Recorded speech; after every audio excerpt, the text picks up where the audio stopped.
Hi everyone, we've just come out of a special council meeting and I want to advise you of some decisions we've made in relation to the 2020-21 summer event season. Local people know our event season is really important to Mandurah.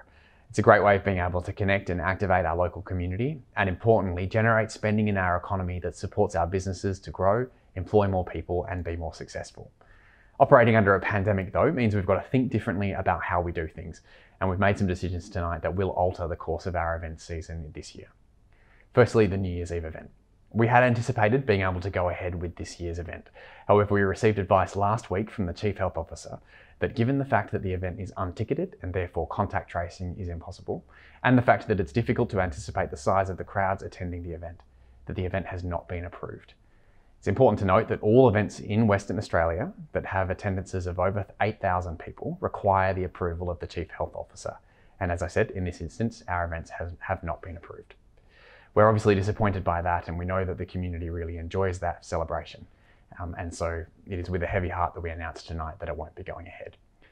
It does beg the question, what does the rest of the event season look like? And how do we achieve the goals of connecting our community and ensuring that local spend for our local businesses while still staying compliant with the COVID restrictions? Our signature event each year, as you know, is Crabfest, and that's 120,000 people coming into Mandurah celebrating food and the festivities of Mandurah. The Chief Health Officer has advised, obviously, that under the current and anticipated restrictions, the Crabfest would not be approved. Everybody that's ever been involved in a Crabfest knows that the investment in time and money in the lead up to the event starts now. And therefore, we're announcing early that the 2021 Crabfest won't be going ahead, given the fact that it won't comply with the COVID restrictions. Now, I know that this is confusing because 30,000 people can go to the footy and there are other large events. But it's important that we stay true to the advice of the Chief Health Officer. And given that these events are unticketed and given the fact that it's difficult to be able to anticipate the size of these crowds, they just don't fit the criteria. So then how do we connect our community over this period of time and ensure that we're generating these local spends in our community to support our businesses whilst not being able to hold major events? Well, we're pivoting and announcing our COVID-friendly event season in 2021.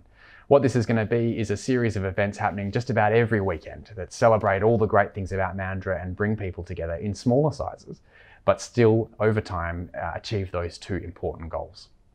We're going to start off with some great Christmas festivities that start right now. We've got a 4-day Australia Day festival planned over Mandurah during the Australia Day long weekend. And we've got a whole lot of events coming up over February, March, April and May that will bring our community together and support our local businesses to be strong. And we're going to be announcing more about that real soon, so we'll be keeping you in the loop on that. I'm obviously disappointed, I know that you will be too. But when I think about where we are in Western Australia and how we've achieved so much in this pandemic together, it's because we've followed the health advice and we've continued to make good decisions. We won't do anything that puts our community at risk, and when the expert, the Chief Health Officer, tells us that these events are of a high risk, it is just not responsible for us to be able to go ahead with them. Doesn't mean that we can't do great things. The COVID-friendly event season is going to be a whole lot of fun and it'll show a whole lot of support to our local businesses, and I hope that you can enjoy it with us. Sorry to be the bearer of bad news tonight, but things are looking up, and I think that this event season is going to be a great way of being able to try something different to our normal events program. Have a good night and we'll keep you in the loop.